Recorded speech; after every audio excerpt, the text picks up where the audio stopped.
Congress party ప్రభుత్వంపై మాజీ మంత్రి ఆదిలాబాద్ బీఆర్ఎస్ పార్టీ జిల్లా అధ్యక్షుడు జోగు రామన్న ఫైర్ అయ్యారు. సీఎం రేవంత్ రెడ్డి రుణమాఫీ పేరిట రైతులను పచ్చిగా మోసం చేస్తున్నాడని ఆగ్రహాన్ని వ్యక్తం చేశారు.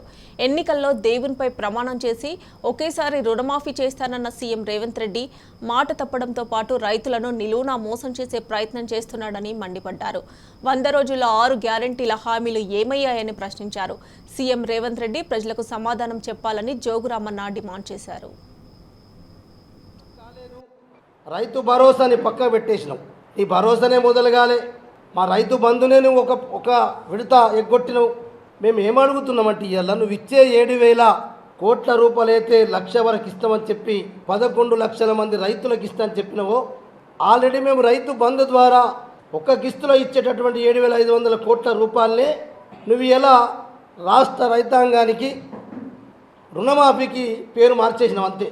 మేము ఇచ్చే రైతు బంధు అయితే 10,000 రూపాయలు చొప్పున ఇచ్చినామో, 2 కిస్తులు 5,000 అది 7,500 కోట్లు రాష్ట్ర రైతాంగానికి ఇచ్చినాం.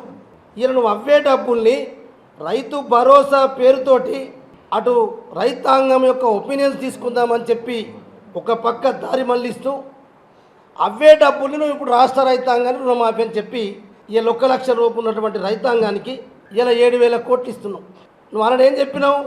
కేసీఆర్ గారు రాళ్లకు రప్పలకు అడవి ప్రాంతాలన్నిటికీ ఇచ్చిండు, పెద్ద పెద్ద భూస్వాములకు ఇచ్చిండు, 100 ఎకరాల పైన ఉన్న 100 ఎకరాల ఉన్న వాళ్ళు ఇచ్చిందని చెప్తున్నాం. మేము ఒకటే రేవంత్ రెడ్డి అడుగుతున్నాం, అసలు నీ దగ్గర లిస్ట్ ఉందా?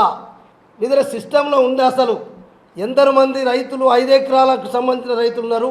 1 ఎకరం నుంచి తీసుకుంటే 10 ఎకరాల వరకే మేము ముందటి నుంచి చెప్తున్నాం. 94% మంది రైతాంగం 10 ఎకరాల లోపు ఉన్నటువంటి రైతులే ఉన్నారు ఈ రాష్ట్రంలో.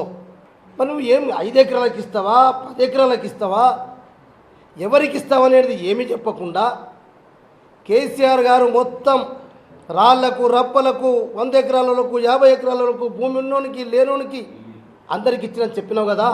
మరి మేము ఆనాడిచ్చింది కూడా రైతు భరోసా, రైతు బంధు, పట్టా పాస్బుక్నే ప్రామాణికం చేసుకున్నాం కదా.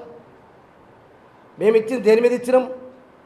మేము ఇచ్చిన రైతు బంధు కూడా పాస్బుక్ ఎందరి రైతులకైతే ఉన్నదో, పాస్బుక్ ఉన్నటువంటి రైతులు బ్యాంకులలో అప్పు తీసుకున్నారో, పాస్బుక్ ఉండి బ్యాంకులలో అప్పు తీసుకున్నటువంటి రైతాంగానికి మేము కూడా ప్రామాణికం తీసుకున్నది పట్టా పాస్బుకే. మళ్ళీ నువ్వు అదే రాళ్ళు రప్పలు ఉన్నది కేసీఆర్ అని చెప్పిన వ్యక్తివి మళ్ళీ గదే పాస్బుక్లు అని చెప్పి మళ్ళీ రైతులను మోసం చేస్తున్నావు. పార్లమెంట్